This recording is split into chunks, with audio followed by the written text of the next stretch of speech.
வணக்கம் நண்பர்களே. இன்னைக்கு குட்டியாக ஒரு கதை ஒன்று சொல்லலான் இருக்கேன். இந்த கதை எப்போவுமே போல் இல்லாமல் கொஞ்சம் வித்தியாசமாக தான் இருக்கும். எல்லாருக்கும் பிடிக்கணும்னு நம்புகிறேன். வாங்க கதைக்குள்ளே போகலாம். ஒரு ஊரில் பகதூர்னு சொல்லிட்டு ஒரு பெரிய பணக்காரர் இருந்தார்.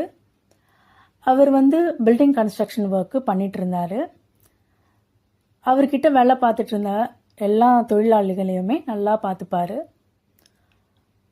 அவங்க குழந்தைங்களெல்லாம் ஸ்கூலில் படிக்கவும் வச்சார்.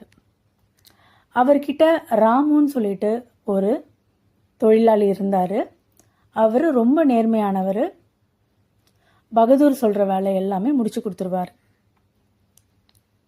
அதனால் அந்த ராமுவை கொஞ்சம் நல்லாவே பார்த்துப்பார். ராமுக்கு 8 வயசில் ஒரு பொண்ணு